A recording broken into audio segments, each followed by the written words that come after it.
రాష్ట్రంలో ప్రజలు రెండు రకాల వరదలతో ఇబ్బంది పడతా ఉన్నారు. ఒకటేమో ప్రకృతి వైపరీత్యం, అకాల వర్షాలతో వచ్చినటువంటి వరద. రెండవదేమో ముఖ్యమంత్రి గారి అబద్ధాల వరద.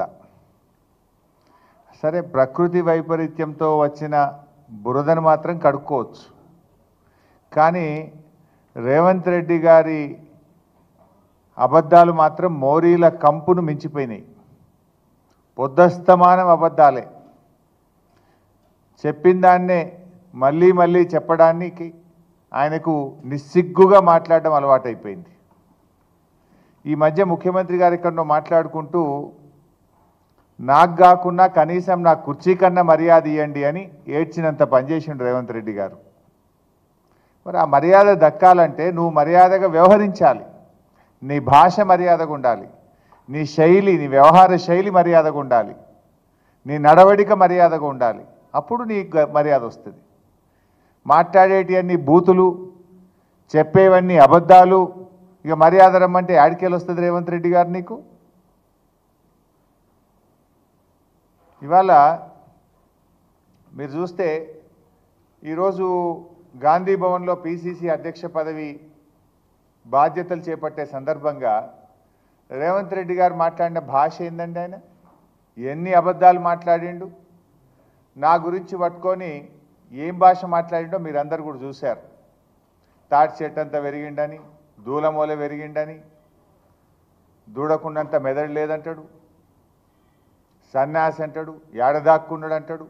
నాకు మాట్లాడరాకనా? నాకేమో కొంత మర్యాద, సంస్కారము ఎక్కడో అడ్డం వస్తూ ఉన్నాయి.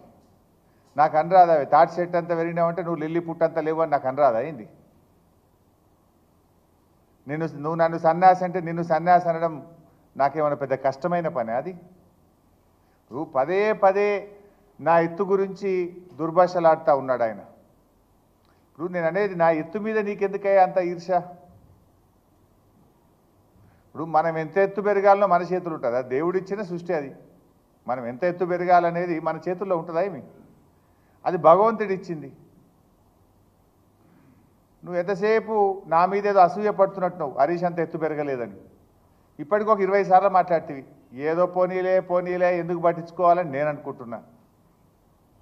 ఇప్పుడు నా గురించి ఎంత తిట్టినా, నా ఎత్తు గురించి నువ్వు ఎంత మాట్లాడినా, నువ్వు ఎంత దానిలాడినా ఇప్పుడు నా అంత ఎత్తు నువ్వు పెరగలేవు. అయిపోయింది నీ పని, నువ్వు పెరగలేవు, నువ్వు గంతే ఉంటావు. నా ఎత్తు గురించి ఆలోచించడం మానేసి రైతుల గురించి ఆలోచించండి ముఖ్యమంత్రి గారు. నేను పొడిగే తెలంగాణ ఉద్యమం నన్ను ఇంకింత పొడుగు చేసింది. కానీ నువ్వేంది? నీ బుద్ధి కురచ, నీ చరిత్ర కురచ, నీ భాష కురచ, నీ కురచతనం వల్ల కలిగిన ఆత్మన్యూన్యత భావం వల్ల పదే పదే నువ్వు నా పొడుగు గురించి మాట్లాడి నువ్వు నీ విలువ నువ్వు తగ్గించుకుంటున్నావు. రేవంత్ రెడ్డి గారు బంద్ చేయి, ఊకే అవి చిల్లర మాటలు బంద్ చేసి రైతుల గురించి ఆలోచించు, రాష్ట్రం గురించి ఆలోచించు, ప్రజల గురించి ఆలోచించు, ప్రజలకు ఏం చేయాలనో ఆలోచించు. నేను తాటి చెట్టు అంతా ఎదిగినా అని మాట్లాడుతున్నావు. అవును, ఎదిగిన, తప్పేమున్నా? దేవుడు ఇచ్చిండు నాకు. నువ్వు వెంపల చెట్టు అంతా కూడా ఎదగలే కదా, నీకు దేవుడు గంతే ఇచ్చిండు. ఊకే దాని గురించి మాట్లాడితే ఏమొస్తుంది? ఒక ముఖ్యమంత్రిగా రాష్ట్రంలో ప్రజలకు మేలు చేయడం గురించి మాట్లాడు. నీకు ప్రజలు ఒక గొప్ప అవకాశం ఇచ్చిండ్రు, అది పనిలో రూపించు. ఇవాళ ఆయన మళ్ళీ మాట్లాడుతూ ఏమంటాడంటే రుణమాఫీ నేను పూర్తి చేసినా అని మాట్లాడు. రుణమాఫీ నిజంగా జరిగిందా? నువ్వు ఏం చెప్పినావు? దేవుడి మీద ఒట్టి పెట్టి అటున్న సూర్యుడు ఇటు పొడిచినా, ఎవడున్నా ఎవడు లేకపోయినా 15 ఆగస్టు కల్లా రుణమాఫీ పూర్తి చేస్తా అన్నావు. అయిందా రుణమాఫీ? ఎందుకు చిల్లర మాటలు మాట్లాడుతున్నావు? ఏ ఊరికి పోదాం? నీ కొండారెడ్డిపల్లికి పోదాంపా. డేట్ చెప్పు, టైము చెప్పు, నేను వస్తా. నీ కొండారెడ్డిపల్లి చౌరస్తాలు అడుగుదాం. నీ ఊర్లో రుణమాఫీ అయిందేమో రైతుల్ని అడుగుదాంపా.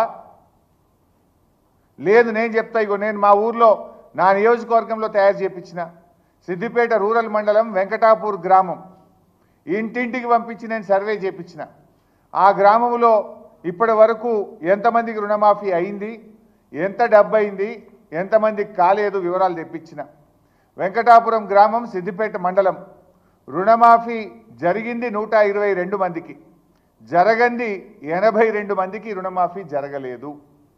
ఇందులో జరిగిన రుణమాఫీ ఎంత అంటే 1,13,74,552 రూపాయలు. జరగని డబ్బు ఎంత అంటే 1,05,40,645 రూపాయలు.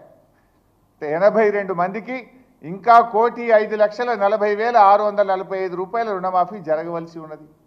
నువ్వు జరిగింది అని నోరు పెద్దగా చేసుకున్నంత మాత్రాన, నోటికి వచ్చినట్టు మాట్లాడినంత మాత్రాన జరగదు కదా. నిజంగా రుణమాఫీ జరుగుంటే సురేందర్ రెడ్డి గారు అనే రైతు ఎందుకు ఆత్మహత్య చేసుకుంటాడు? ఆ రైతు ఆత్మహత్య కారణం నువ్వు, నీ ప్రభుత్వ విధానాలు, నీ ఫెయిల్యూర్. అది సురేందర్ రెడ్డి గారి ఆత్మహత్య ప్రభుత్వ హత్య. రేవంత్ రెడ్డి ముఖ్యమంత్రిగా ఫెయిల్యూర్ కావడం వల్ల జరిగిన హత్య అని నేను చెప్పక తప్పడం లేదు.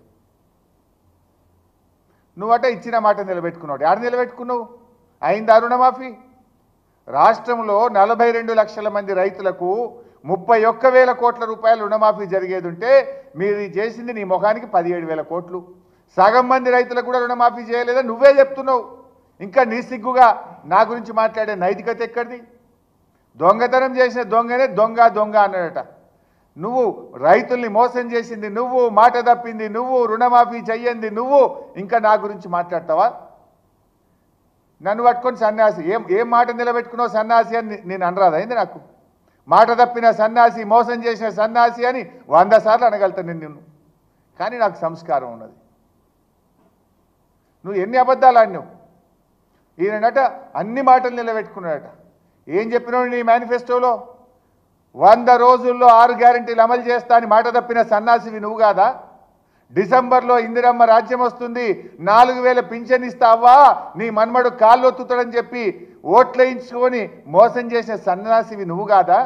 ఇచ్చినవా 4,000 పింఛన్? మహిళలకు 2,500 రూపాయలు ఇచ్చినవా? 100 రోజుల్లో 2,500 రూపాయలు ఇస్తా అని బాండ్ పేపర్ల మీద రాసి అక్క చెల్లెళ్ళ కాళ్ళేళ్ళ పట్టుకొని అధికారంలో కూర్చున్నాక అక్క చెల్లెల్ని మోసం చేసిన సన్నాసివి నువ్వు కాదా? విద్యార్థులకు 5 లక్షల భరోసా కార్డు ఇస్తా అని మోసం చేసిన సన్నాసివి నువ్వు కాదా? ఏడాదిలోగా 2 లక్షల ఉద్యోగాలు ఇస్తా అని నిరుద్యోగులను మోసం చేసిన సన్నాసివి నువ్వు కాదా? ఇట్లా చెప్పాలంటే చాలా ఉన్నాయి. కానీ మేము ఇంతకాలం మర్యాద ఓపిక అని పడుతూ వస్తున్నాం. కానీ మర్యాదకు కూడా ఒక హద్దు పద్దు ఉంటుంది. కానీ నువ్వేమో రెచ్చిపోయి నువ్వు ఇవాళ మా గురించి మాట్లాడుతున్నావు. నాకేందో వివరాలు పంపిస్తా సన్నాసికి అని మాట్లాడినావు. ఇవో నీకు పంపిస్తా వివరాలు. సిద్దిపేట మండలం వెంకటాపూర్ గ్రామంలో రుణమాఫీ జరగని 82 మంది రైతుల వివరాలు నీకు పంపిస్తా సన్నాసి, చూసి చెయ్యి. నువ్వు నాకు పంపించుడు కాదు, నీకు పంపిస్తా. రెడీగా ఉన్నాయి. రైతు వారీగా ఒక్కొక్క రైతు పేరుతో సహా ఉన్నాయి. ఏ రైతుకు ఎంత రుణమాఫీ ఉంది, ఏ బ్యాంకులో ఉంది, ఎందుకు కాలేదో కూడా ఉంది. చదువుమంటే ఒక ఎగ్జాంపుల్, దండ్ల మహేందర్, ఆయనకు 38 గుంటలు ఉంది, రుణ బకాయి 50,200. ఎందుకు కాలే? ఆధార్కు బ్యాంకులో పాస్బుక్లో వేరువేరుగా ఉంది. దండ్ల లక్ష్మి 50,000, 2 ఎకరాల భూమి ఉంది. ఒకే రేషన్ కార్డులో కుమారుడి పేరు ఉండడం వల్ల దండ్ల లక్ష్మికి కాలేదు ఎస్సీ. ఇట్లా కావాలంటే ఆ ఊర్లో మొత్తం 82 మంది రుణమాఫీ కాని రైతుల వివరాలు ఉన్నాయి, నీకు పంపిస్తా, నువ్వు చూసుకో.